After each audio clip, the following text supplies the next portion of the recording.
À un moment donné, il faut investir. Comme un propriétaire privé, à un moment donné, s'il ne fait rien à sa maison, il faudra donner une nouvelle vie et changer de fond en comble. Et ça, on le fait aussi. Le bâtiment de la Poste à Lausanne, on met 55 millions dans une rénovation de bureau. Si tu me demandes c'est quoi le rendement sur le CAPEX, je n'oserais pas le dire. Mais il faut passer par là, parce qu'à un moment donné, on a tellement profité et gagné notre vie avec cet outil, il faut l'entretenir. Et puis il y a des choses, même si on les entretient bien, les normes changent, on doit réinvestir. Donc on profite de le vider, on accepte de s'asseoir sur quelques années de loyer et on donne une vie neuve. Hey, c'est Edouard, bienvenue dans l'After, le podcast dédié à l'immobilier et au monde du business en Suisse romande. Ce podcast a un seul objectif, rassembler des experts à travers tout le pays pour vous partager les meilleures informations sur l'immobilier et le monde des affaires. Si vous appréciez le contenu, je vous demande une seule faveur, laissez-nous un avis 5 étoiles sur la plateforme que vous utilisez. Allez, bon épisode. Nouvel épisode aujourd'hui avec Peter Cloët, asset manager et directeur suisse romand de la société immobilière à PSP Swiss Property. Salut Peter. Bonjour. Merci beaucoup d'accepter de faire cet épisode avec moi. Rapidement, pour les personnes qui ne connaissent pas PSP, est-ce que tu peux présenter un peu ce que vous faites, quel volume d'investissement, etc., l'allocation du portefeuille, et puis ensuite on rentre dans le vif du sujet de l'activité immobilière. Avec plaisir. Alors, PSP Swiss Property est une société immobilière cotée en bourse à Zurich, une société immobilière qui se concentre sur les immeubles commerciaux. Donc, dans notre portefeuille, qui représente aujourd'hui à peu près 160 immeubles, pour une valeur estimée d'environ 10 milliards de francs, on est basé avec nos immeubles dans les centres économiques principaux en Suisse, donc Zurich, Bâle, Berne, Genève et Lausanne. Et dans ces villes, dont les ultra-centres-villes. Donc, on a des immeubles en Suisse romande d'une quarantaine. Quand je parle de Lausanne, on parle d'un rayon de quelques centaines de mètres autour de la place Saint-François. Et à Genève, on est plus quartier des Banques, rue Basse, pareil, dans un périmètre très très précis, où se situent nos immeubles, donc principalement des bureaux, quelques hôtels et les bas d'immeubles en retail. Incroyable. Le pourcentage de bureaux, c'est quoi à peu près ? C'est la grande majorité, je pense 80% plus sont des bureaux. Ok. Vous n'avez pas peur du télétravail ? Ça vous a fait peur, ça, ou pas ? On s'est posé des questions. Mais nous, on était les premiers à revenir au bureau quand on pouvait, parce que notre métier, c'est de créer de la valeur avec des bureaux. Donc, on voulait montrer l'exemple. Et je pense le meilleur exemple que je peux donner, c'est qu'en 2020, donc en pleine crise du Covid, on a acheté pour presque 300 millions un bâtiment de bureau en plein centre-ville de Genève avec 50% de vacances. Un bâtiment, 300 millions. Un complexe de bâtiments. Donc, il y avait 3 bâtiments qui sont adjacents. Donc un immeuble 15 000 m² de bureau, dont une petite majorité, une petite moitié qui était louée. Incroyable. Donc voilà, pour montrer qu'on croyait dans le marché du bureau malgré des crises comme le Covid. Ouais. C'est pour que les gens se rendent compte. Mais 300 millions sur une transaction. Vous vous trompez d'un dixième ou d'un centième dans le taux de capitalisation, et vous avez un rendement qui fait varier votre prix de plusieurs dizaines de millions. C'est hallucinant. On va revenir là-dessus parce que c'est 10 milliards de portefeuille d'immeubles. Pour 160 immeubles, c'est à peu près plus de 60 millions par immeuble. Donc c'est énorme pour que les gens se rendent compte. Alors moi j'ai plein de questions, mais comment on analyse une opportunité à 300 millions ? C'est combien de temps on passe dessus ? Peut-être pour commencer avec ça. Les opportunités en général viennent vers nous. Je pense que quand on est un joueur comme PSP avec ce genre de portefeuille, quelqu'un qui veut vendre un bâtiment de cette taille, c'est nous trouver. Ils sont souvent accompagnés par une société de courtage. Et ça se passe surtout par phase d'appel d'offres. Appel d'offres en 2 temps, en 2 tours. Donc on reçoit comme nos concurrents un petit peu d'informations, un accord de confidentialité qu'il faut signer.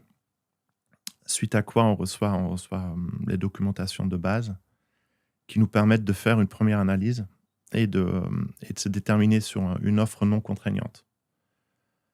Si notre offre est retenue, on fait partie du 2e tour, dans lequel on reçoit toutes les informations détaillées. On a accès aux biens, donc on peut aller visiter. On constitue une équipe de due diligence, comme on dit. On se fait accompagner aussi par des partenaires externes, donc souvent un juriste, un avocat, un architecte ou une entreprise totale, pour estimer les coûts nécessaires par la suite. Et on analyse chacun dans son corps de métier. Le gérant va analyser les baux, s'il y a des baux de signés. Moi, je vais regarder s'il y a un peu d'upside, s'il y a du potentiel sur les baux, les échéances, etc. Chacun fait sa recommandation. Et j'ai un collègue qui fait que ça aussi, qui fait que de l'acquisition-vente. Lui, il va plutôt être chargé des calculs, des taux de capitalisation, le rendement qu'on veut obtenir. Aussi pour ça, vu qu'on est coté en bourse, on est accompagné par une société tierce qui va nous aider avec ça. Et quand on se détermine sur un prix, à ce moment-là, il devient contraignant. Et soit on a l'immeuble, soit non. Soit il y a un troisième tour, mais c'est plutôt rare. Mais il devient contraignant, mais la transaction, elle est valable uniquement à partir du moment où c'est signé. Oui. Si vous ne signez pas, il se passe quoi? Rien. Ouais, voilà, oui, je pense que c'est retour à la case départ. Ouais, ok. Mais bon, à ce niveau-là, je pense que... Ça se passe parfois, si les attentes sont trop élevées de la part du vendeur, il n'y a pas assez d'offres, l'objet est retiré du marché. Ah ouais. Ok. Puis chacun garde ses frais. Mais c'est vrai que quand on est dans cette phase-là, ça devient des transactions qui sont coûteuses. Justement, c'est ce que j'allais dire. Parce qu'un due diligence d'une transaction à 300 millions, ça vous coûte de l'argent. C'est pas que votre temps que vous investissez là. Parce que là, vous payez... C'est juste. Et ça prend quelques mois. Quelques mois. Ouais. Ça coûte combien à peu près? Transaction comme ça. C'est dur à dire. C'est surtout en temps. Après, si on parle d'une transaction d'un bien, c'est moins coûteux d'une transaction d'une société immobilière. Si c'est un share deal, comme on dit, il faut analyser la solvabilité de la société derrière qui détient le bien. Et là, ça devient plus coûteux, surtout en termes juridiques. Parce qu'il faut aussi voir, est-ce qu'on va garder cette société ou est-ce qu'on va la démanteler et garder que le bien? Donc ça devient plus coûteux. Donc ça vaut la peine à partir d'un volume un peu plus important. Ok. J'arrive à comprendre, moi, les appels d'offres en 2 tours pour ce type de transaction, mais surtout pour des immeubles résidentiels où vous avez quand même plusieurs dizaines parfois d'acheteurs potentiels. Oui.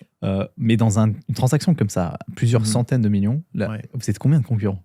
Parce qu'il n'y a pas 10 000 sociétés qui achètent. 5 à 10. Quand même 5 à 10. Ouais. Ça, c'est des acteurs suisses, ça. Ce sont des acteurs suisses, principalement. Des sociétés comme nous, il y en a quelques-unes. Mais après, on est aussi en concurrence avec les caisses de pension, des assurances à une époque,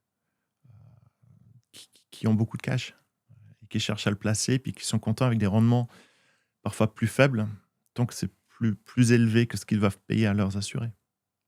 Fou. Même pour du commercial, du bureau? Les assurances, on les vend moins maintenant. À l'époque, oui. Et ça va revenir, tu penses ça? Si les taux deviennent négatifs l'année prochaine. Exactement, oui. Tout dépend de ça, je pense. Donc, en fait, quand vous faites un appel d'offres premier tour, vous êtes peut-être entre 5 et 10. Deuxième tour, en général, vous êtes quoi? C'est quoi? C'est les 3 meilleurs qui sont retenus? Ouais, les 3 meilleurs, je pense. Ouais. Ah ouais. C'est pas forcément les 3 plus élevés, même si c'est souvent le cas. Ça peut aussi être la stabilité de l'acheteur ou un acheteur suisse comparé à un étranger. Mais ça se joue à très peu. Comme tu disais avant, la sensibilité du taux de capitalisation fait que on va tous naviguer à peu près autour des mêmes prix. Il y a quoi comme différence d'offres en général? Vous savez, quand vous perdez un appel d'offres, vous savez à combien est-ce que vous avez perdu? Officiellement, non. Mais je pense qu'on se parle tous un petit peu pour savoir où ça se situe. Mais sur une acquisition de 300 millions, c'est pas tous les jours. Mais ça se joue parfois à 5 millions.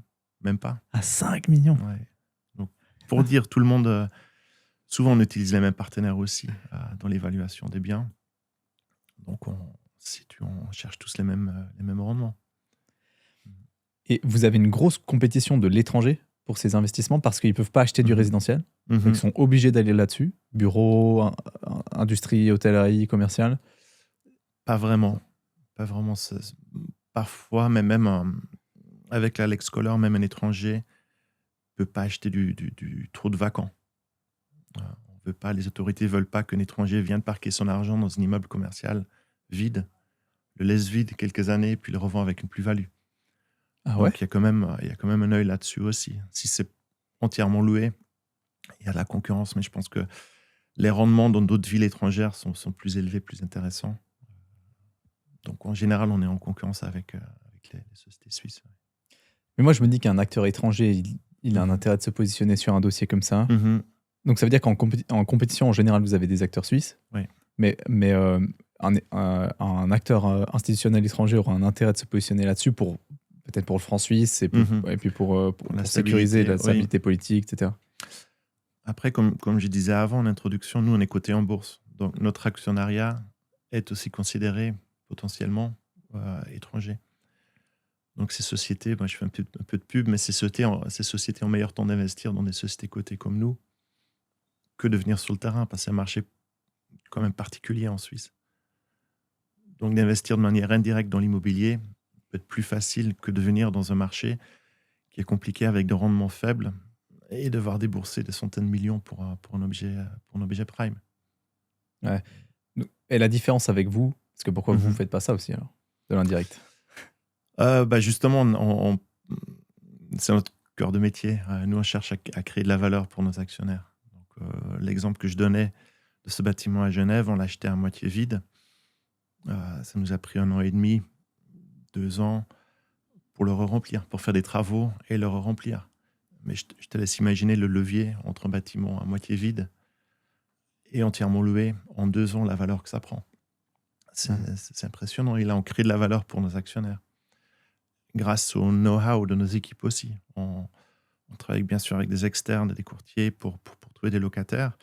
Mais on a en interne une personne qui s'occupe de la commercialisation de nos biens. On a en interne des chefs de projet qui suivent nos travaux de rénovation, de transformation. La gérance, on l'a fait en interne. L'asset management, je le fais en interne. Donc, on a tous sous le même toit. On est 12 personnes en Suisse romande pour notre portefeuille est autour de 2 milliards aujourd'hui. Vous n'êtes que 12 12 pour gérer ça, quasi tout en interne. Donc, on crée de la valeur pour nos actionnaires. Donc, l'intérêt pour nous d'investir dans notre société n'est pas là. L'intérêt, c'est d'exploiter ces compétences qu'on a. Et vous avez la gestion à l'interne dans les 12 personnes pour 2 milliards de valorisation. Ouais. C'est une petite quarantaine d'immeubles. Ouais. Ok. Après, je pense aussi la gérance d'un objet commercial est différent qu'un immeuble d'appartement. On ne nous appelle pas pour une baignoire qui fuit. C'est d'autres problèmes, d'autres discussions. Il y a aussi moins de va-et-vient, je pense, que dans les résidentiels. C'est quel genre de problème vous avez? Quel genre de problème? C'est divers. Des faillites? Des faillites, c'est plutôt rare. C'est plutôt rare. Et même là, on essaie d'anticiper. On ne laisse pas la société et le contrat de bail aller dans la masse en faillite. On essaie d'être proche de nos locataires. Nos bureaux sont aussi en plein centre-ville, justement pour être proche, pour que le gérant puisse aller à pied voir ses locataires. Et quand on sent que ça ne va pas bien, on ouvre le dialogue, quitte à libérer le locataire par anticipation, perdre un peu d'argent là-dessus, que d'avoir la surface dans la masse en faillite et attendre 1 an et demi avant de récupérer la clé. Et pendant ce temps-là, on n'a pas de loyer. Ah, ça se passe comme ça s'il y a un... En général, oui. Puis le loyer est payé dans la masse en faillite bien après les salaires et d'autres dettes que la société peut avoir. Ouais. Donc on préfère prendre les devants, récupérer la clé, trouver un accord, et ensuite on remet sur le marché. Donc si c'est pas les faillites, c'est quoi il y a quoi comme problème? Les immeubles commerciaux ou bureaux, etc. Les renouvellements qui se discutent. Ça, c'est donc la signature d'un bail pendant X années. Exactement. Ensuite, la nouvelle discussion pour le... Okay. Exactement. Notre politique, c'est de signer des baux à terme fixe pour garder une maîtrise sur le bien. Donc c'est des multiples de 5, en général 5 ans, 10 ans. Au-delà, ça devient plutôt rare. Pourquoi 5 ans? Parce qu'à partir d'une durée de 5 ans, on peut indexer le contrat de bail à l'ISPC, à l'inflation. Ce qui fait que même après la première année, on peut appliquer l'inflation au loyer. Après 5 ans, le bail arrive à terme. En général, on offre des options aux locataires, soit aux mêmes conditions, soit à des conditions à revoir en fonction du marché. Et ça oblige mes collègues d'avoir un dialogue avec les locataires. Et ça oblige aussi les locataires de nous avertir 12-18 mois à l'avance de leurs intentions. Donc, quand on applique ça à 40 immeubles, fois le nombre de locataires, ça fait des renouvellements qu'il faut anticiper, dont on doit discuter. Donc, il y a beaucoup de temps qui part là-dedans au niveau gérance. Pour l'immobilier résidentiel, on voit que le marché est très, très résilient. En Suisse, en tout cas, parce que, alors certes, l'évolution des valeurs de rendement des immeubles bouge pas mal en fonction du taux d'intérêt. On a vu quand même en 2022, les taux sont multipliés par 3, la valeur des immeubles descend, c'est une quinzaine de pourcents. L'immobilier résidentiel, PP, maison, etc. ne bouge pas, continue d'augmenter, parce que ça, c'est purement de l'offre et la demande. Moi, j'ai le sentiment que dans le commercial et donc les bureaux, etc., je mets toujours tout dans le même panier, commercial, bureau, hôtellerie, industriel. J'ai le sentiment que vous êtes beaucoup plus exposé quand même à la conjoncture internationale, à l'état de l'environnement économique actuel, au taux d'intérêt. Est-ce que vous sentez ça dans la valeur du portefeuille ou pas? Ou dans les loyers? Potentiellement, vous signez un bail pendant 5 ans, mais 5 ans après, ça baisse le loyer. Ce qui arrive jamais en résidentiel. C'est plutôt rare aussi. Ah, ça, c'est plutôt rare quand même. Je pense que la particularité de notre portefeuille, c'est l'emplacement. On est très, très bien placé. Donc, je pense on est les derniers à participer à une crise et les premiers à en sortir. Mais pour prendre ton exemple, 2022, les taux ont monté. On a senti l'impact de ça 12-18 mois après. Il y a toujours une cadence là-dessus. Avant que ça arrive vraiment sur la valeur des biens, les valeurs lors des transactions, je parle. Et ce qui se passe contrairement à d'autres marchés comme aux États-Unis et au Royaume-Uni, plutôt que de vendre à des prix et des rendements moins intéressants, le marché s'assèche. Il n'y a plus personne qui bouge. Parce que je pense que les Suisses croient en leur climat économique et croient à la reprise. Donc plutôt que de vendre à perte ou à des valeurs inférieures, les investisseurs se mettent en retrait et attendent la reprise. Et au final, avec cette cadence de 12-18 mois et la reprise qui s'ensuit, on n'a pas vu beaucoup de baisse due au taux d'intérêt qui a monté. Donc 2022-2023, vous n'avez pas... C'est pas trop dur. Il y a eu peu de transactions. Et au niveau locataire, si on prend l'exemple de Genève aujourd'hui, avec les tarifs, etc., on voit dans le quartier des Nations, où les sociétés ou les NGO qui sont au bénéfice de contributions des États-Unis et autres, ils doivent licencier du monde. Donc on voit qu'il y a des micro-marchés qui sont impactés. Ça crée des opportunités pour d'autres, mais le centre-ville, aujourd'hui, on ne le sent pas encore. Ah ouais. Tu vois, moi, quand vous faites des rénovations d'un bâtiment ou alors quand vous avez des rotations de locataires, est-ce que vous réfléchissez des fois? Parce que j'imagine que vous achetez des immeubles avec plein de plateaux. Je pense que quand vous êtes toujours en centre-ville, dans des zones urbaines, vous avez très probablement des plateaux loués à des sociétés. Je sais pas souvent si vous découpez ou pas des plateaux où c'est vraiment en général, voilà, on a un immeuble 400 mètres carrés au sol, c'est 400 mètres carrés, 400 mètres carrés, 400 mètres carrés. Ça dépend vraiment du bien. En général, on aime avoir des grands locataires. Ouais. Mais on découpe. L'exemple de l'immeuble qu'on a acheté en 2020, c'était 3 immeubles qui étaient liés à chaque niveau. Donc, il y avait 3 plateaux liés. On pouvait faire des plateaux de 1200 mètres carrés en centre-ville de Genève. C'est quasi jamais vu.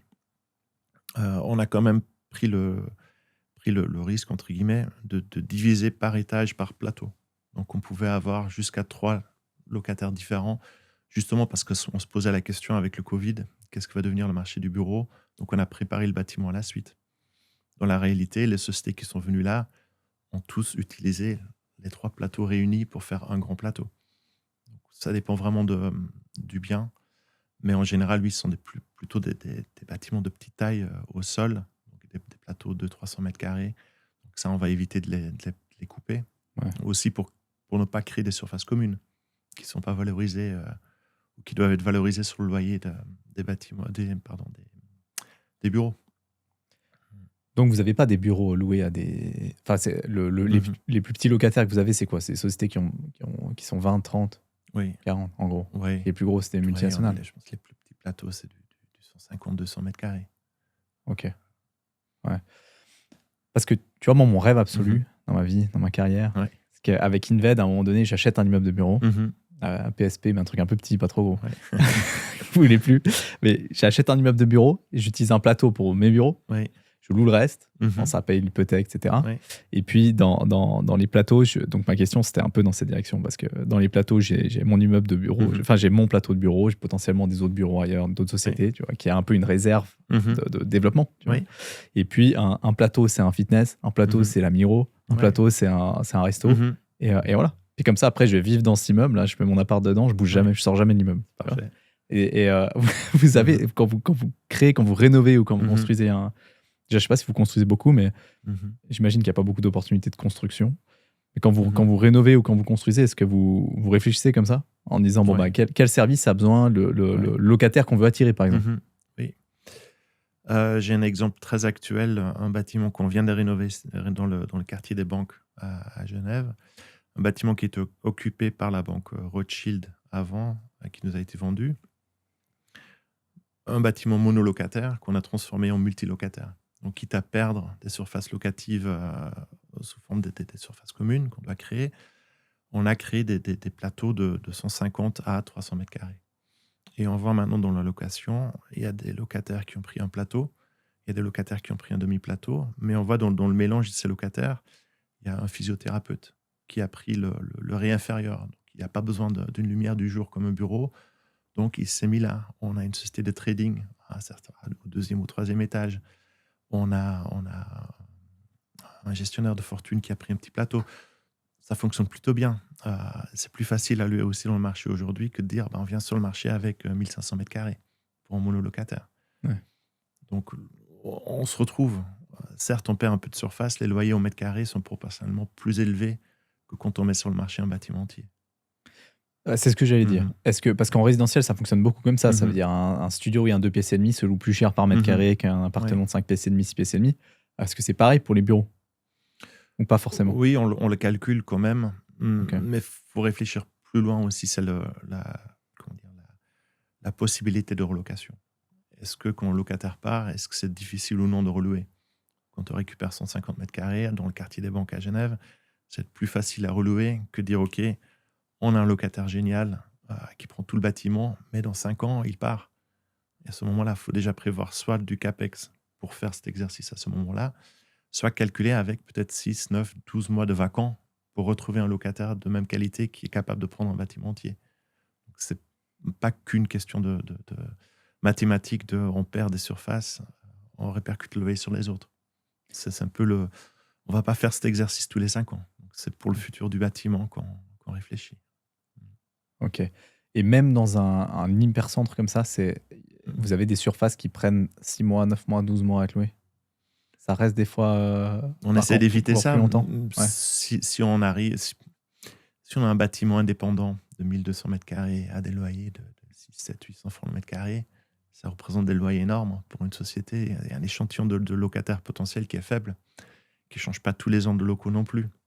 Donc, il faut se poser des bonnes questions. Je pense que ce genre d'immeubles peuvent rester un peu plus longtemps sur le marché. Mais en même temps, il n'y en a pas beaucoup. Ouais. Donc, quand il y a une société qui cherche, s'il y a peu d'opportunités, ils sont tous chez PSP, on ne va pas pleurer non plus. Ouais. Mais il faut toujours calculer un peu de vacants lors d'un changement de locataire, sous forme de vacants réels ou sous forme de gratuité de loyer, pour permettre aux locataires de faire ses travaux sans payer de loyer. Parce que typiquement, on ne va pas louer les locaux vraiment plug and play, parce que dans la réalité, ça ne correspond pas à la plupart des gens. Donc, c'est aussi un équilibre à trouver entre quelle est la prestation qu'on donne aux locataires et qu'est-ce qu'on la laisse faire. Vous laissez plutôt brut alors? Et le locataire aménage à l'intérieur? De nouveau, c'est au cas par cas. Dans la pratique, on aime louer brut. Dans la réalité, on accepte souvent, lors d'une sortie de locataire, certains aménagements qu'on estime intéressants pour le futur locataire. Si c'est brandé de partout, on ne va pas l'accepter. Mais si c'est un aménagement classique, des partitions vitrées, si on estime que ça va nous aider à relouer, quitte à louer un peu plus cher même, on va les accepter. Typiquement, c'est une clause qui est durement négociée dans nos baux, la remise en état en fin de bail. On loue à l'état brut, normalement, on accepte un aménagement et le locataire, quand il dépense pour aménager, il va nous demander à ne pas redépenser pour l'enlever en fin de bail. Donc ça, c'est des discussions qu'on mène. Et là, il faut être intelligent et pas bêtement dire oui, il faut réinvestir pour enlever tout ça. Si derrière, le nouveau locataire va devoir réinvestir ça, ou nous, parce que souvent les locataires vont aussi nous demander d'aider à financer leur aménagement. Ouais, c'est ça. Donc, des fois, vous payez les travaux, vous? En partie. On va jamais les payer en entier. Ok. Et souvent, on va payer des aménagements qu'on estime récupérables en fin de bail. Ouais. Si le locataire veut créer une douche, il y a de fortes chances qu'on va payer la douche. Parce qu'il ne va pas partir avec en fin de bail. Et puis, c'est quelque chose qui est demandé par beaucoup de locataires maintenant, que beaucoup de locataires vont faire comme travaux. Ouais. Donc, on fait attention à ça. on ne va pas payer des aménagements très, très spécifiques aux locataires. Mais si vous louez un immeuble brut 1500 mètres carrés, le locataire aménage en entier, vous laissez, je sais pas, un an de loyer offert parce qu'il aménage en entier. Là, je dis au hasard, mais vous signez aussi des baux de 5 ans. Après 5 ans, potentiellement, il partirait jamais. De toute façon, vous allez. Ouais. Ça arrive. Ah ouais. Ça arrive. Ok. Après, c'est un équilibre à trouver. Beaucoup de locataires pensent qu'ils nous font une fleur en disant on veut rester 15 ans. Oui, ça nous donne une visibilité, mais non, ça nous bloque. Ça nous bloque pendant 15 ans. Donc, c'est pour ça que je reviens sur ce que je disais avant. On aime bien signer un bail de 5 ans parce qu'on peut l'indexer à l'inflation. Et 2, on aime bien donner des options quand même. Souvent aux mêmes conditions. Comme ça, nous, on a une visibilité sur 10 ans où on applique des conditions qui sont à négocier selon le marché dans 5 ans, dans 10 ans. À la hausse comme à la baisse. Dans la réalité, c'est souvent à la hausse. Le marché, il a tendance à être porteur. Surtout sur 10 ans, on peut espérer que le loyer du marché sera supérieur au loyer qu'on signe aujourd'hui. Donc, si on dit on doit se remettre d'accord sur le loyer du marché, sous-entendu, le marché sera porteur et il sera plus élevé que le loyer qu'on signe maintenant. Mais même pour le bureau, alors là, les loyers ont quand même augmenté, même depuis Covid et tout. Oui. Ils sont revenus au bureau, les gens, maintenant. Oui, on a des transactions, pour le coup, pas chez nous, mais je suis au courant des transactions à 1200-1300 francs le mètre carré à Genève. Adresse rue de Rhône, vue lac. C'était pas vu depuis 2012. Donc, on a vraiment... en haut d'un cycle de nouveau. J'aimerais venir un peu sur les CAPEX. Tu en as parlé avant rapidement, mais le cycle de vie d'un immeuble de bureau, c'est quoi concrètement? Vous, c'est quoi ce que vous payez en tant que propriétaire, en gros? Parce que dans le résidentiel, évidemment, le propriétaire paye tout en soi. Mais puisque l'aménagement intérieur est souvent fait par un locataire dans un immeuble de bureau ou commercial, peu importe, j'imagine que la répartition est un peu différente. Fonctionnement. Oui. Oui et non. Comme je disais avant, on aime louer brut. Dans la réalité, on offre un peu plus de prestations. Ce qu'on doit entretenir, nous, et investir, c'est la façade, l'isolation, l'énergie, les communs. Tout ce qui touche à la coque louée, c'est au locataire d'investir. Donc, on a nos projections sur 10, 15, 20 ans de durée de vie en fonction des machines, de l'état de la toiture, des législations, des obligations de rénovation qu'on va avoir par rapport aux émissions de CO2.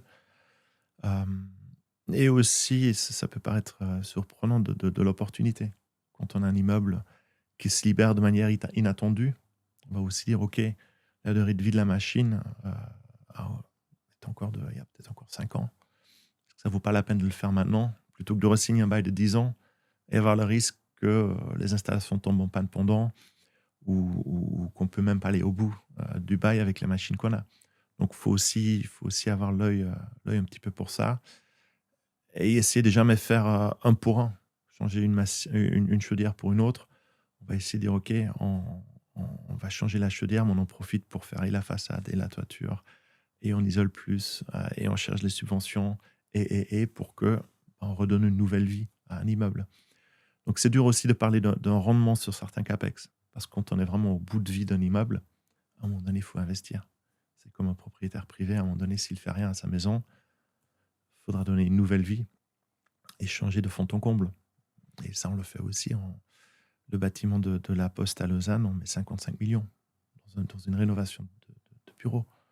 Si tu me demandes c'est quoi le rendement sur le CAPEX, je n'oserais pas le dire. Mais il faut passer par là, parce qu'à un moment donné, on a tellement profité et gagné notre vie avec cet outil.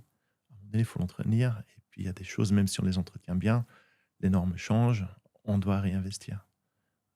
Donc, on profite de le vider, on accepte de s'asseoir sur quelques années de loyer et on donne une vie neuve. 55 millions, vous videz le machin en entier, quoi. Tout. Désossé, dalle à dalle. Il y a même des dalles qu'on a cassées parce qu'il n'y avait pas assez de portance pour certaines activités. Donc, c'est un bâtiment qui fait 30 mètres d'eau. On a cassé des dalles intérieures. Donc, on met des supports pour pas que les façades collapsent. C'est des gros travaux. Ouais. Et on prend le risque sur 12 000 mètres carrés de surface vacante qu'on est en train de louer maintenant, heureusement, mais faut faire tout ça en même temps. C'est fini, là, les travaux là? Au printemps, au mois de mars. Printemps, Là, on est à 40% de surface louée. Ouais, c'est ce que je vais dire. Là, à partir de quand vous devriez être plein? Parce que ça, vous remplissez un immeuble comme ça. Il n'y a pas de vacances là-dedans. Idéalement à la livraison. Ah ouais? Vous arrivez ça? Là, on ne va pas y arriver. On ne l'avait pas calculé comme ça non plus. Okay. C'est vrai que c'est un marché, Lausanne n'est pas Genève et Genève n'est pas Zurich. Donc, c'est un marché régional, Lausanne. Donc, il y a Zurich, Genève, Lausanne. Je dirais, oui. Dangereux de dire ça. Hein. C'est un podcast suisse romand. Il y a Bâle et Berne encore. Hein. Ah, il y a Bâle, Berne. Non, j'ai pas dit l'ordre. Oui, on essaye, bien sûr, de limiter les vacants, mais sur un marché comme Lausanne, où quand on investit aussi pour le patrimoine public, c'est une façade, c'est un bâtiment de 1900. Donc c'est une façade très travaillée. Très protégée. Très protégée, qu'on a dû nettoyer à la main. C'est des travaux titanesques. Donc on attend aussi en retour, sous forme de loyer, des locataires intéressants. Donc il faut aussi accepter un peu de vacants peut y arriver. Et de corriger peut-être aussi la prestation. C'est un petit peu l'exercice qu'on a fait. Comme on disait avant, on aime bien louer brut. Un locataire à Lausanne n'aura pas forcément les moyens de dire je prends une surface, 500 mètres carrés, 1000 mètres carrés, c'est dalle à dalle. Et je demande 500 francs le mètre carré pour ça. On avait un peu de mal avec ça. Donc plutôt que de dire ok, on baisse notre loyer, mais on laisse le locataire faire ses travaux, on a revu la prestation. On a dit ok, on met un faux plancher, on refroidit par les plafonds, on investit plus pour aller chercher un locataire qui est prêt à payer les loyers qu'on cherche. Parce qu'au final, la valeur du bâtiment, c'est la somme des loyers à capitaliser. Bien sûr. Si on part du principe qu'il y a Zurich, Genève, Lausanne, Berne... C'est toi qui as dit ça. Non, mais je dis ça parce que est-ce que tu vois aussi, est-ce que vous vous rendez compte chez PSP de la taille des bureaux que vous pouvez louer à un seul locataire? J'entends par là, j'imagine que Zurich, c'est beaucoup plus facile de louer des plateaux très grands, 500 mètres carrés, ou bien des surfaces locatives très très grandes à des grosses sociétés. Genève peut-être un poil moins, Lausanne peut-être un poil moins, Berne peut-être encore moins. Et je dis ça parce que j'ai eu j'ai vu de très près le développement de Cours-de-Gare à Sion. Peut-être que tu vois ce que c'est, hein, la gare à Sion. Mais c'est Crédit Suisse qui est propriétaire. Du coup, UBS maintenant. Et puis l'idée initiale de Crédit Suisse Zurich, c'était effectivement louer des plateaux qui font 300, 400 mètres carrés, ce qui n'est pas possible en fait à Sion. Il n'y a pas de société qui prennent des surfaces qui font 1000 mètres carrés et plus. Ça n'existe pas en gros. Vous voyez ça? Est-ce qu'à Lausanne, vous devez faire des surfaces plus petites qu'à Genève, par exemple? Ou plus petites qu'à Zurich? Oui et non, mais je suis d'accord avec toi, il faut s'adapter à ce marché. Je pense à Bâle. Bâle, c'est un marché qui est compliqué en ce moment pour le commercial, mais c'est un marché où des grands plateaux étaient jusqu'à peu pris par les sociétés pharmaceutiques. Plus c'était gros, plus c'était facile à louer. C'est fou ça. Hein. Maintenant, ils construisent leurs propres bâtiments, ils déménagent, et on se retrouve avec des grands plateaux qui, pour un marché local, sont moins intéressants. Ah ouais. Donc, dans la manière dont on transforme, rénove ou construit, il faut aussi être conscient de ça. Mais c'est difficile d'anticiper. Hein. C'est ce que je disais, vous êtes exposé à la conjoncture avec ce type d'investissement parce que, quand même, vous dépendez des tarifs aux États-Unis, par exemple. Je pense ça vous impacte, par exemple, ou pas? De nouveau, dans les centres-villes, moins. Non. On n'a pas d'industriel, on n'a pas de manufacture ou pas trop, c'est vraiment à haute valeur ajoutée. On les sent moins. On n'a pas d'horloger qui fabrique chez nous des montres. Ouais. Non, mais je me dis, vous pourriez avoir, si Trump dit, bon, maintenant c'est 100% de tarif sur le pharmaceutique suisse. Donc, on pourrait très bien avoir Roche Novartis qui dit, bon, nous, on va virer des gens parce qu'on délocalise une partie de la production aux États-Unis, on n'a pas le choix. Et donc. C'est une tendance qui a déjà commencé avec les pharmaceutiques. Ah ouais? Les pharmaceutiques, c'est un marché déjà moins porteur qu'avant à Bâle. Pour le peu que je connais du marché bâlois, mais je pense qu'il y a un avantage, c'est que les contrats, les baux, ne sont pas tous signés le 1er janvier, ils finissent pas le 31 décembre, 5 ans avant, 5 ans après. C'est comme avec le Covid. Oui, il y a eu des locataires qui ont de la peine, qui sont venus nous voir en disant on n'a pas les moyens, on n'a pas gagné notre vie, donc on ne peut pas payer le loyer, est-ce qu'on peut trouver un arrangement? Au cas par cas, on est rentré en matière. Mais sur toute la masse de baux qu'on a chez nous en portefeuille, en sous-gestion, il y en a très peu, au final, qui sont arrivés à échéance pendant le Covid. C'est roulant.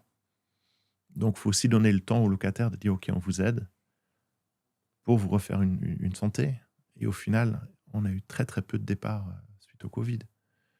Et je pense que le Covid, c'était plus impactant aujourd'hui dans nos marchés que ce qu'on a pu voir jusqu'à présent des tarifs, à voir dans les mois à venir. Mais... Tu sais ce que c'est la vacance que vous avez sur le portefeuille global ou pas? Le taux?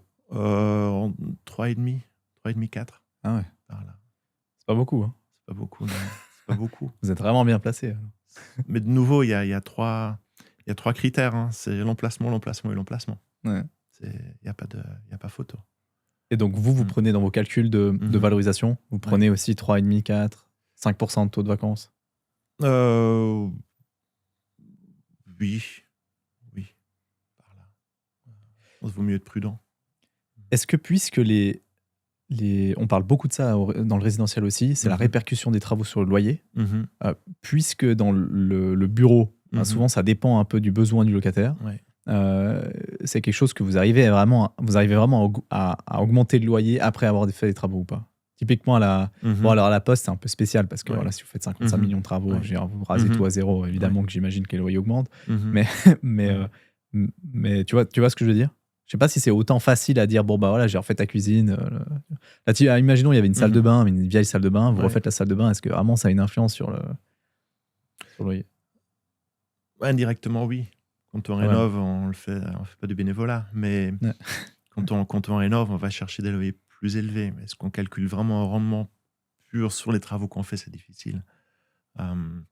Surtout si on rénove un bloc sanitaire. On se doit d'offrir un bloc sanitaire à nos locataires. S'il est en fin de vie, soit c'est le locataire qui va s'en occuper, soit nous, on va le faire. Mais il n'y aura pas de... Sur des petits travaux comme ça, c'est difficile. C'est difficile parce que si on veut chercher des loyers qui correspondent au marché ou qui sont dans le haut du marché, il faut une prestation à la hauteur. On cherche à entretenir nos biens en fonction. Une question que j'avais eue, c'est je pense que vous avez... En fait, j'imagine qu'il y a une concurrence à double vitesse en fait, dans le marché du bureau. Et je m'explique, ça veut dire que je pense qu'il y a des concurrences entre locataires parfois pour des emplacements privilégiés pour vous. Mais j'imagine que des fois, c'est aussi l'inverse. C'est-à-dire que vous, pour remplir un immeuble, vous pouvez avoir un locataire qui fait la différence. C'est-à-dire, en ayant le locataire, vous allez attirer d'autres choses et une autre dynamique pour le bâtiment. Enfin, je ne sais pas si c'est juste, hein. Et tu me corrigeras, mais du coup, je me dis, parfois, vous êtes en concurrence avec des autres immeubles qui sont dans des localisations tout aussi bien que vous, pour attirer un locataire spécifique. Puis, vous avez aussi des locataires qui sont en concurrence pour votre emplacement spécifique. C'est juste? C'est juste. Vous avez des locataires qui changent la valorisation d'un immeuble? Oui. Ou c'est peut-être plus centres commerciaux, ça est peut-être moins un bureau? Je pense qu'un centre commercial, il y a plus d'impact. Dans un centre commercial, comme tu disais, un locataire va en attirer un autre. Et un locataire qui part, une grande enseigne, va faire baisser la fréquentation du centre et il y aura tendance à faire baisser le loyer du lot qui vient sur le marché parce qu'il y a d'un coup moins de fréquentation. Nous, oui, certainement, on est en concurrence. Tous les bâtiments du centre-ville sont en concurrence. Là où on essaie de faire la différence, c'est la qualité des emplacements, la qualité des bâtiments. Aussi, comme je disais avant, la qualité du service. Ça nous tient vraiment à cœur d'avoir nos gérants en interne, d'avoir nos chefs de projet en interne, d'être positionnés parmi nos locataires et d'être là, de créer une valeur aussi, c'est moins tangible, mais d'avoir un niveau de service élevé. On est en concurrence. Après, les taux de vacances en centre-ville sont plutôt bas encore. Mais ça vous arrive d'avoir une discussion avec des locataires comme ça? Des locataires qui vous disent, vous avez, je sais pas, vous avez une banque qui veut venir s'installer ou j'en sais rien. Un locataire vraiment premium, quoi. Triple A, quadruple A. Et puis dans la négociation, il vous dit, écoutez, moi j'hésite à aller là-bas aussi parce que c'est disponible, je suis en discussion avec eux. Et puis vous vous dites, non mais va pas là-bas, viens chez nous.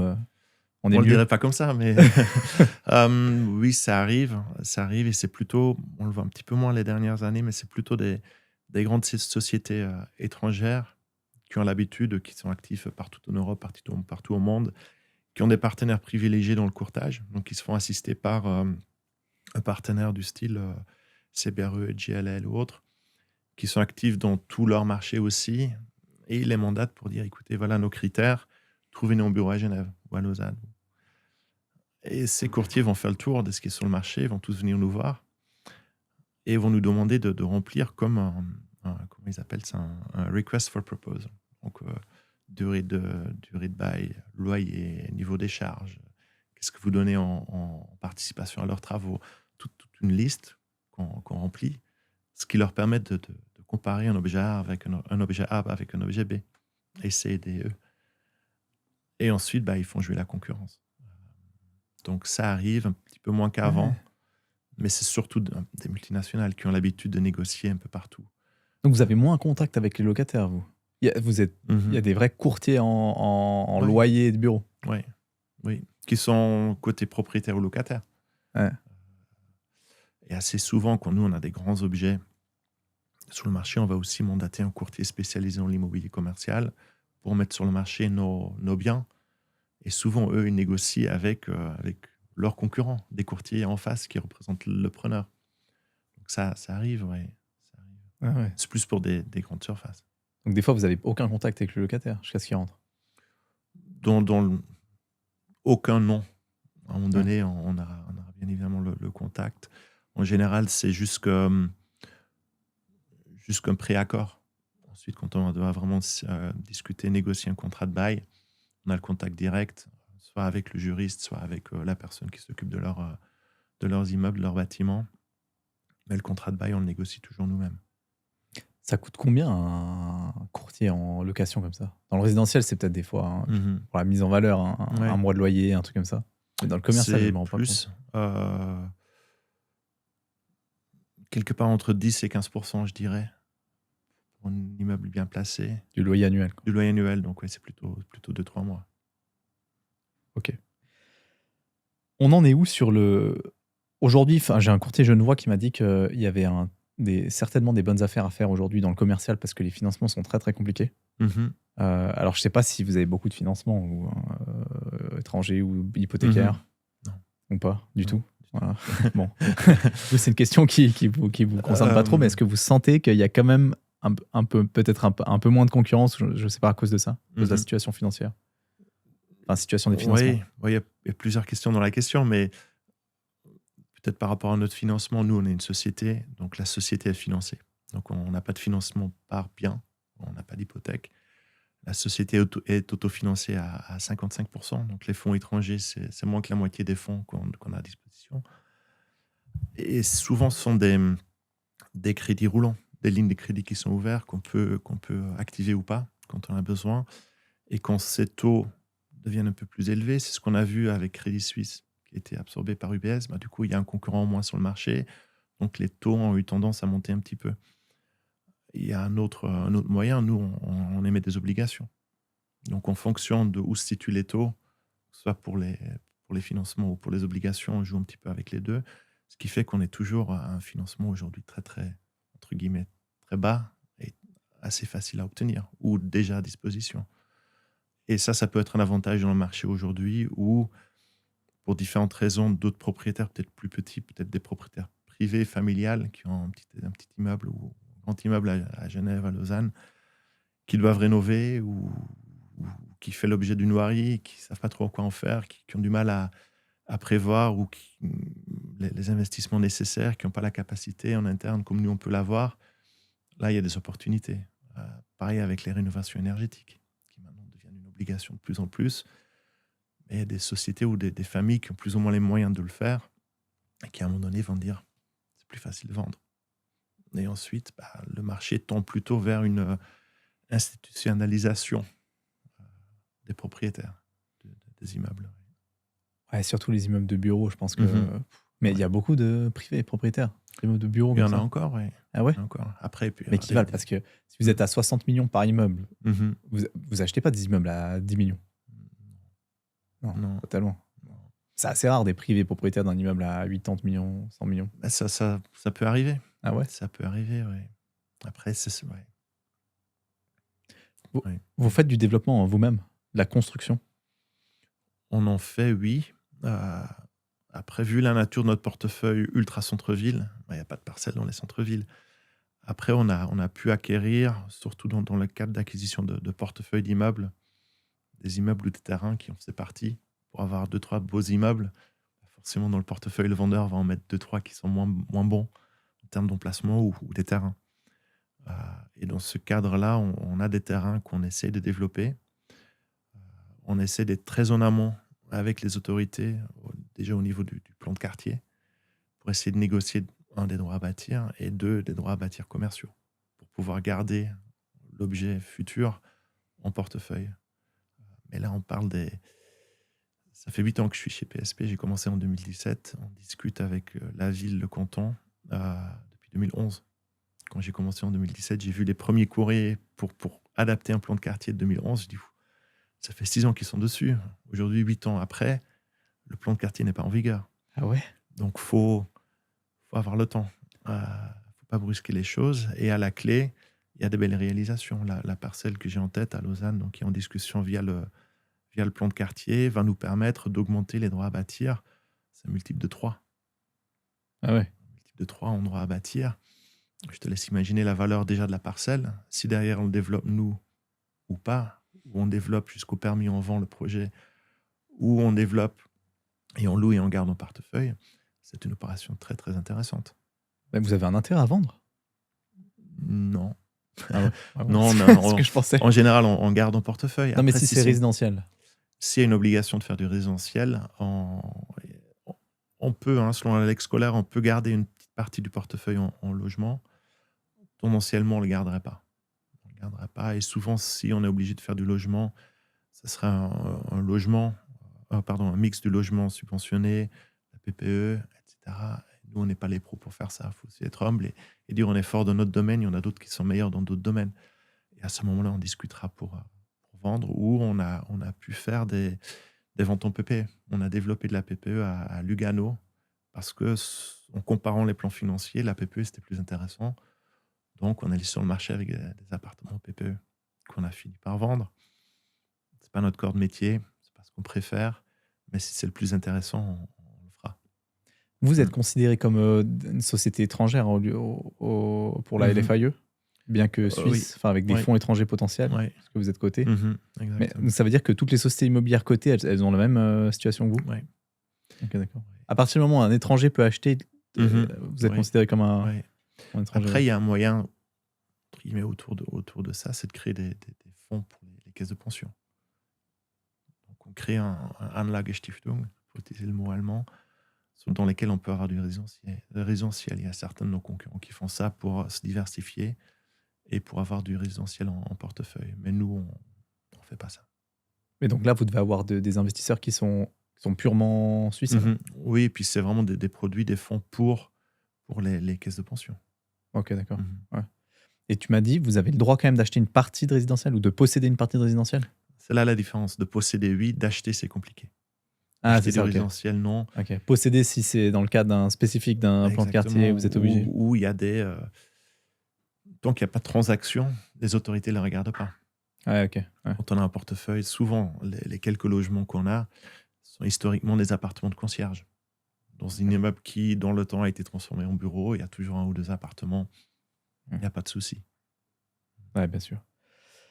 On en est où avec le marché, là, aujourd'hui, un peu global, bureau, commerce, parce que vous avez du retail aussi, quand même, un petit peu. Oui. Parce que vous n'avez pas le choix, en gros. Dans un petit immeuble de bureau, il y a du retail en bas.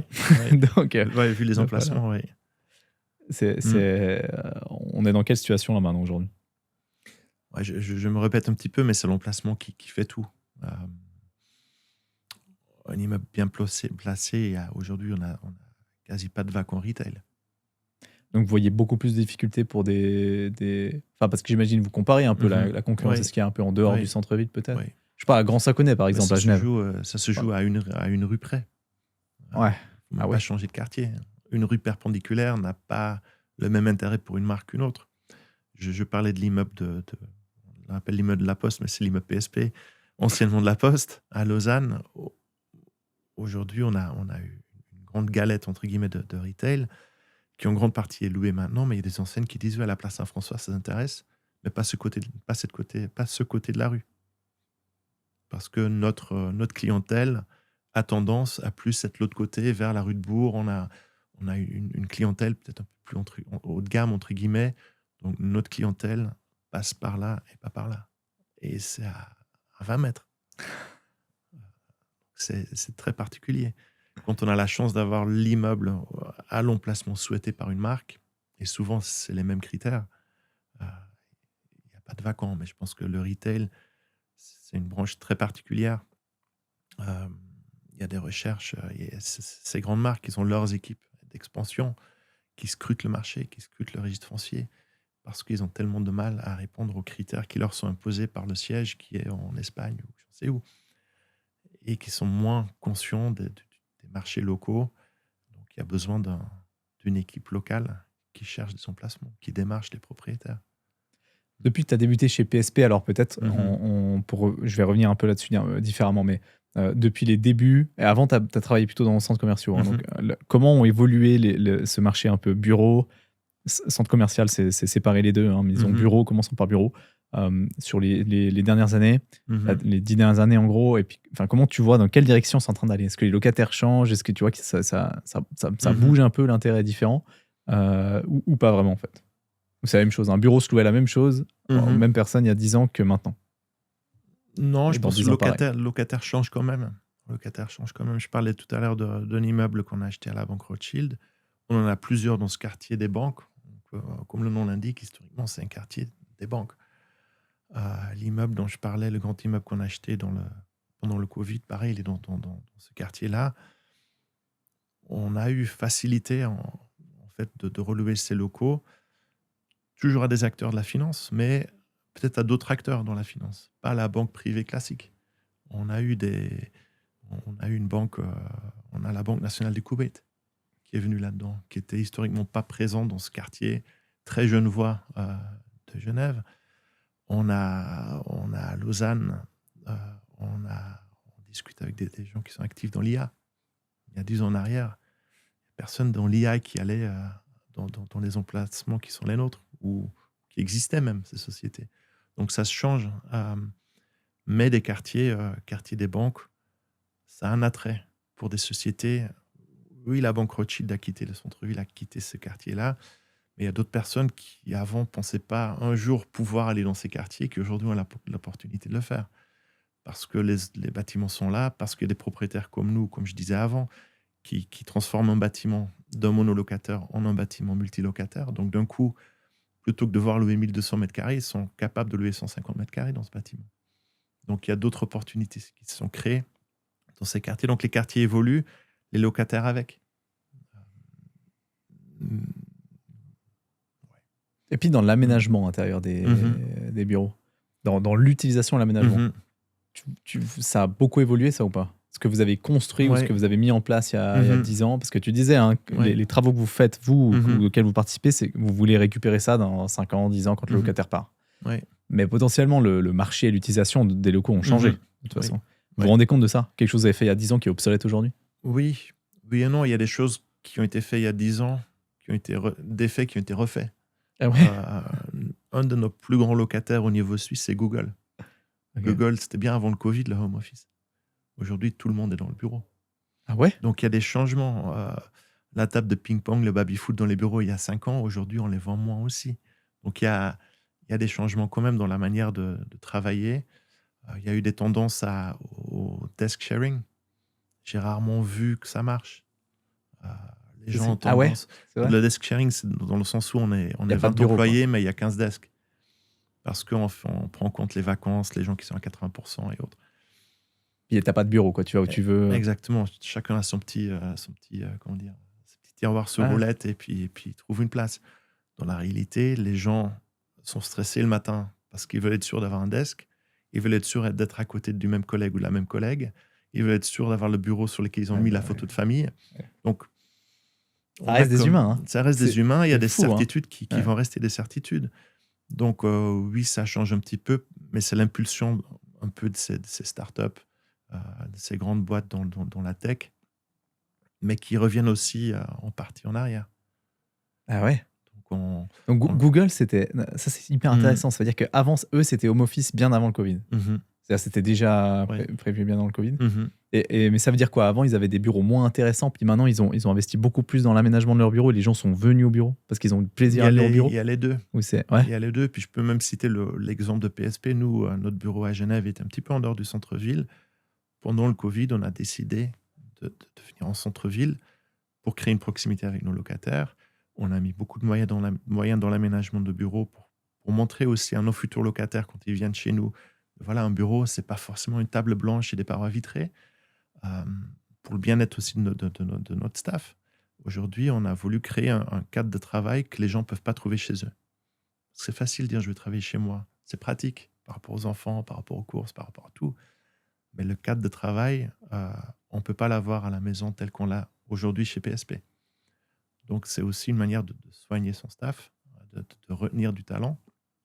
Et on voit beaucoup de ça maintenant chez les sociétés.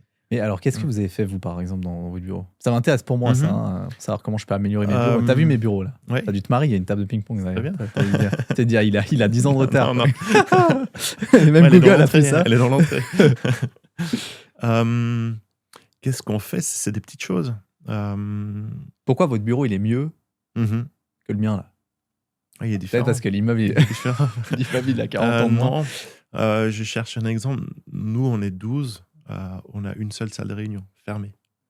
Okay. On a 2 autres zones de réunion informelles qui font que tu te poses la question à certains de mes collègues, ils vont me dire on est tout le temps dérangé parce qu'il y a des discussions autour tout le temps. Si on me demande à moi, je vais dire c'est très bien, comme ça tout le monde est au courant de tout ce qui se passe.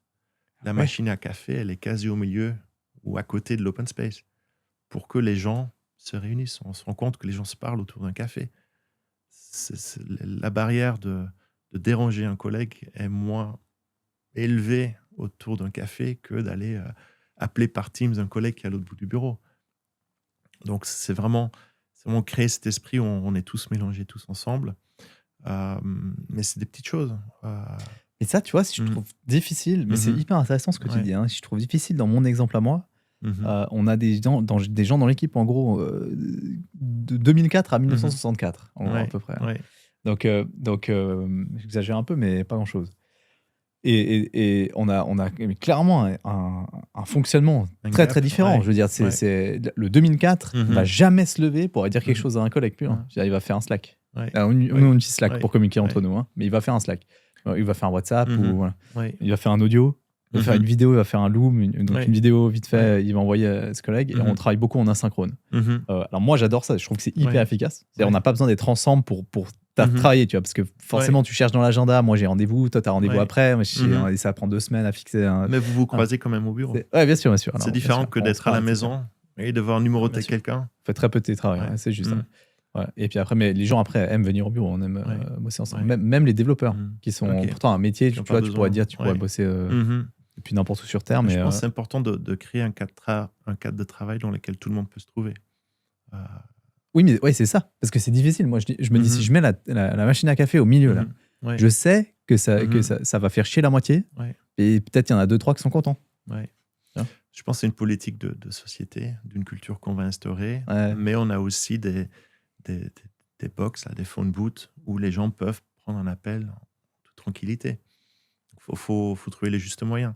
Mais pour moi, la politique de PSP, c'est de vraiment créer un cadre de travail que les gens ne peuvent pas avoir chez eux, dans la proximité avec leurs collègues, dans la qualité de leur matériel IT, la qualité de leur bureau, de leur mobilier.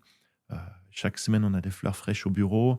On crée une ambiance presque familiale au bureau. Et quand on a des locataires qui vont signer un contrat de bail, aujourd'hui, on n'envoie plus par la poste. On va les inviter à venir au bureau. On va s'asseoir, on va lire ensemble, on le signe ensemble, on ouvre une bouteille. Je présente la gérante, je présente le concierge. Comme ça, ils se sont accueillis. Et c'est peut-être aussi là où on peut faire la différence avec un autre propriétaire institutionnel qui va dire, voilà le PDF, imprimez-le en 2 exemplaires et renvoyez-le-moi. C'est des petites choses. Mais ça crée une proximité entre nous, avec nos locataires, et même si ce sont des multinationales, ils apprécient venir au bureau, rencontrer leur concierge, boire un petit verre pour voir aussi que le propriétaire est content de nous avoir comme locataire, et inversement. Donc c'est une culture d'entreprise. C'est excellent ça. Hein. Mais c'est marrant parce que j'ai fait un épisode avec Michel Dominicé, tu connais très probablement. Et puis qui a un peu cette même réalité, c'est-à-dire que lui il est persuadé que la performance des investissements, alors ils font plutôt du résidentiel, la performance des investissements seront toujours supérieures à Genève, Lausanne, Zurich et les centres, exactement à cause de ce que tu viens de dire. C'est dans un monde où où justement tout est digitalisé, on pourrait se dire tout le monde peut vivre n'importe où. Donc en fait, justement, ça devrait rééquilibrer les marchés un peu partout parce que les gens peuvent aller n'importe où. Ce qu'on entendait avec le Covid. Dans le Covid, il y a un exode des centres-villes, les gens partent, ils partent à l'extérieur et puis ils vont vivre ailleurs. La réalité, c'est que c'est pas vrai, ça s'est jamais fait. C'est un tout petit pourcentage de la population et ça a duré 1 an. Et puis ce qu'ils disent, c'est que dans cette économie aujourd'hui du savoir, où les gens sont très connectés entre eux, ils seront de plus en plus attirés à être proches les uns des autres. Je peux qu'être d'accord. Ah ouais, okay. Bon, en même temps, c'est ton business. Hein. Bon, magnifique. Comment tu vois, et comment ça évolue alors les centres commerciaux peut-être alors peut-être sur la partie, il y a moins d'expérience là-dedans, mais si tu peux dire un mot là-dessus. L'évolution des centres. Ouais, centres commerciaux ou immobilier commercial, peut-être hors bureau. Je pense que les centres commerciaux sont voués à s'adapter. Je pense que le modèle, le e-commerce était disruptif et continue à l'être. Même si maintenant il faut payer pour envoyer son colis à Zalando, les gens ne vont pas arrêter de commander du Zalando. Donc il faut quand même créer une attirance, un attrait pour ces centres. Les centres sont voués à s'adapter. Puis il y a des sociétés de gestion des centres qui font que ça, qui sont spécialisées là-dedans. Le centre commercial de la Praille à Genève, aujourd'hui, avant c'était le centre commercial de la Praille. Aujourd'hui, ça s'appelle le centre commercial et de loisirs de la Praille. Il y a un cinéma, il y a un bowling, il y a un food court. Il faut attirer les gens. Il y a un toboggan pour que les enfants descendent à côté de l'escalator, leurs parents, de 2-3 niveaux. Il faut ce genre de choses aujourd'hui. Il faut créer des événements pour que les gens viennent. Une fois qu'ils sont là, ils sont captifs. Mais il y a quand même une barrière aujourd'hui. C'est facile, pendant sa pause de midi, de commander quelque chose, si on sait ce qu'on veut. Le mix des locataires, c'est très important. Comme tu disais avant, s'il y a un locataire qui part, il y en a peut-être d'autres qui vont partir avec. Aujourd'hui, la rue du Rhône à Genève, les loyers puis l'attrait des adresses se calcule par rapport à la distance de Louis Vuitton. Ouais. Si Louis Vuitton part, peut-être qu'ils ont loyer d'il y a 30 ans et le propriétaire serait d'accord et heureux de louer à quelqu'un d'autre. Mais s'il part, ça peut avoir une toute autre influence sur le marché en général. Donc c'est sensible, le retail. C'est sensible, le retail. Et on a quand même tendance à voir un petit peu toujours les mêmes enseignes. Ouais. C'est aussi une réalité. Qu'est-ce que tu penses des centres un peu hybrides aujourd'hui? On parle beaucoup de mélange. Alors, dans le résidentiel, on parle beaucoup de mélange intergénérationnel. Il faut faire des appartements pour les personnes âgées, des appartements pour les jeunes, étudiants, etc. Et pour les familles. Donc, ça, c'est dans le résidentiel. Dans le commercial ou les bureaux, comment vous positionnez-vous sur l'idée de, je sais pas, d'avoir des coworking, mais des bureaux aussi, avec peut-être des appartements dans le même bâtiment, peut-être du commercial aussi. C'est des trucs qui fonctionnent, ça, ou pas? Tout dans un même immeuble. C'est des choses qu'on voit. Avec le logement, c'est plutôt rare. Pour le moment, nous, on a quelques coworkers en tant que locataires. Eux, ils sont sur un modèle un peu hybride aussi, un peu comme l'hôtellerie, où ils essayent d'avoir des loyers sur chiffre d'affaires. Pas qu'une charge fixe, pas qu'un loyer fixe.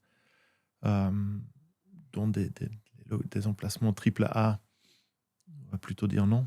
Si vous êtes là, vous savez que vous allez faire des affaires, donc nous, on veut un loyer fixe. Parce qu'on ne veut pas avoir ce risque chez nous. Des emplacements B, ça vaut peut-être la peine de dire, faites vos preuves, et puis on prend une partie fixe en loyer, et puis une partie variable sur votre chiffre d'affaires. Surtout si c'est des bureaux qui ont été vacants un petit moment. Ça fonctionne plutôt bien ensemble. Quand on fait aussi des travaux dans un bâtiment, c'est pratique d'avoir un coworker parmi ses locataires dans l'immeuble ou dans un autre bâtiment. On peut aussi dire, écoutez, on vous paye ou vous allez là pendant 2-3 mois le temps de faire des travaux. Des sociétés qui veulent s'agrandir. Il y a un des Big Five, des sociétés d'audit qui louent annuellement à temps plein un étage chez un de nos locataires coworkers en tampon. Parce qu'ils ont toujours des va-et-vient en fonction des mandats qui rentrent du personnel et ils ne veulent pas avoir un étage de bureau sur les bras, donc ils louent en tampon. Ça coûte cher parce qu'on paye une place de travail, on ne paye pas un mètre carré, mais c'est une flexibilité. Donc il y a différents utilisateurs de ces centres. Donc vous avez des sous-locataires, vous avez des locataires qui sous-louent? On a des locataires qui sous-louent dans le modèle classique et on a les coworkers, c'est entre guillemets, c'est la sous-location par excellence. C'est leur business, bien sûr. Ah, wow. Mais le vrai modèle WeWork, co-living, c'est pas encore, en tout cas pas dans nos immeubles. On n'a pas encore on a des appart-hôtels, ça se développe pas mal, qui restent pour nous intéressants parce que ce sont des beaux commerciaux. Nous, on loue sous forme d'un bail commercial un bâtiment ou un étage, et c'est cet établissement comme un hôtel qui va gérer ses chambres, ses appartements. Donc ça reste un bail commercial, même si ça peut être interprété comme du logement ou comme de la para-hôtellerie. En général, quand il y a des loyers fixes et une participation chiffre d'affaires, on parle de quelle proportion? Il y a des loyers fixes? Ouais, ça dépend un petit peu des branches. Dans le retail, je pense que c'est c'est large, hein, mais je pense que c'est entre 8, 9 et 14, 15%. Si le loyer représente plus que 15% de son chiffre d'affaires, ça commence à être élevé pour la survie de l'enseigne. Ouais. Donc, en général, si nous on discute, on ne va jamais lâcher la partie fixe. On va dire, OK, dans la discussion, c'est quoi vos prévisions de chiffre d'affaires? Ça représente combien le loyer, ou combien vous êtes prêt à payer en loyer proportionnellement? Le locataire dit 10%. Si c'est 10%, ça nous convient. On va dire, OK, on prend ça en fixe.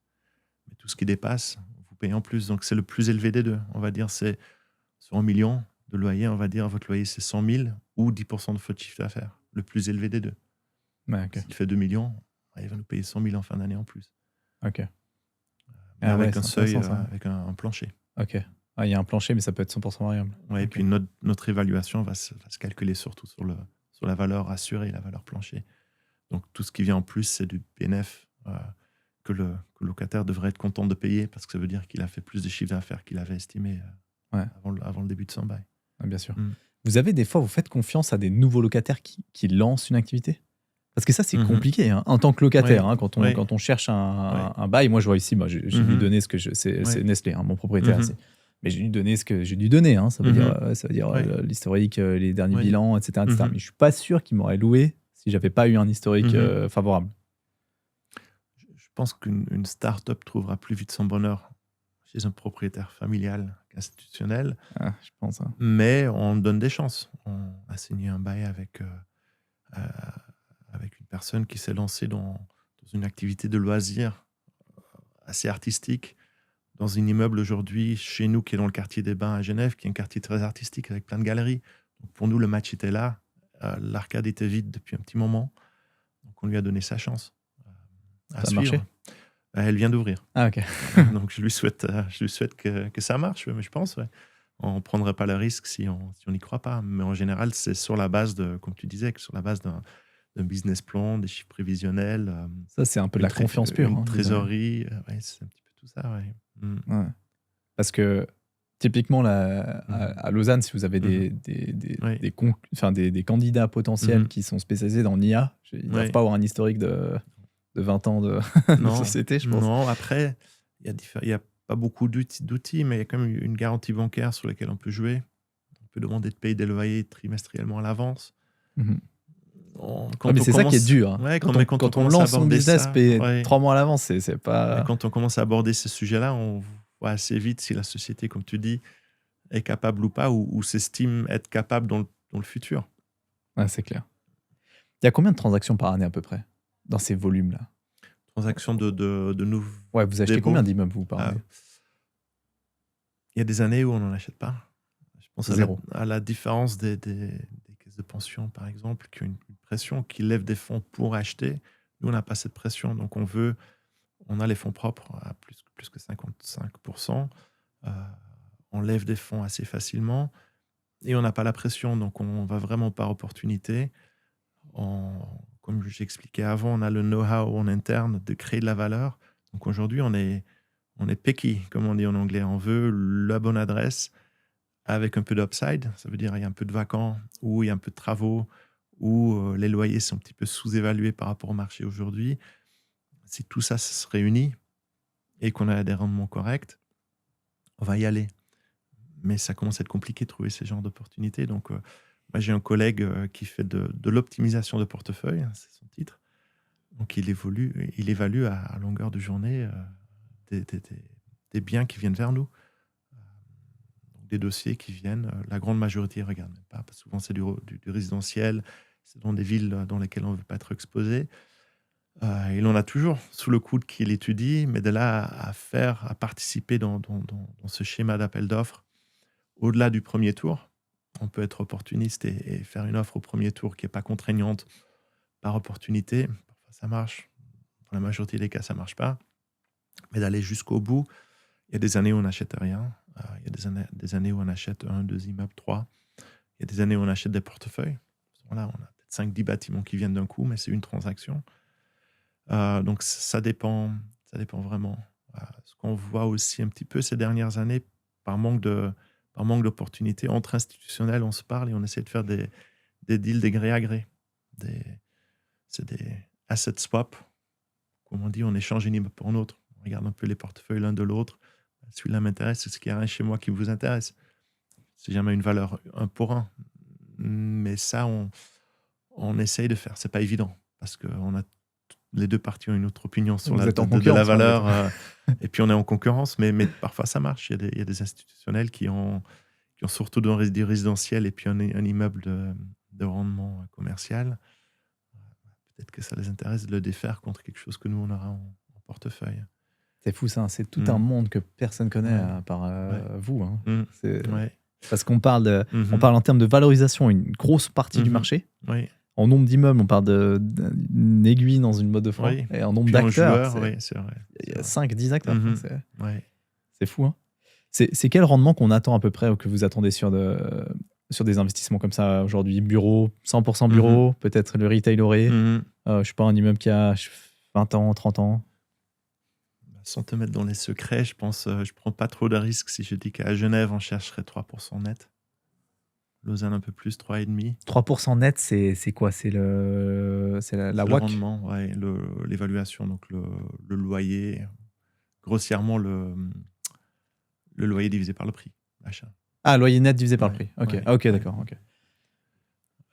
C'est bas, c'est agressif. Hein. C'est agressif. Aujourd'hui, il y a des transactions à beaucoup moins. Sur du pur commercial bureau. Commercial. La semaine passée, un immeuble qui s'est vendu. Je connais pas le rendement. C'est pas mes affaires, mais j'aurais du mal à croire qu'ils aient tiré 3%. Ah ouais. Mais c'est comme le résidentiel qui est pas triple A. Mais c'est comme le résidentiel. En fait, c'est le même rendement, franchement. Proche, oui. C'est incroyable. Et on marche sur la tête. Hein. C'est vraiment bas. Hein. Oui, tant qu'il y a un acheteur, la transaction va se faire. Ah, c'est clair. Ah, c'est incroyable. Ouais. Bon, merci beaucoup. C'est quoi les objectifs là, de PSP pour la suite maintenant? Les années à venir. Les années à venir, c'est comme une croissance. Une croissance organique. On veut acheter des bâtiments. Sans pression, comme je disais avant. Des opérations à plus-value. C'est des critères qui deviennent difficiles à atteindre, mais il y a des opportunités comme le bâtiment dont j'ai parlé tout à l'heure, qu'on achète à moitié vide. Il y a déjà beaucoup moins d'acheteurs pour ce genre de biens. Et puis, on veut mettre à l'œuvre les collègues et créer cette valeur. C'est trouver ces objets que pas n'importe qui peut gérer, que pas n'importe qui peut transformer. Donc, une croissance organique sans pression, si je peux le résumer comme ça. Magnifique. Merci beaucoup, Peter. Merci à toi.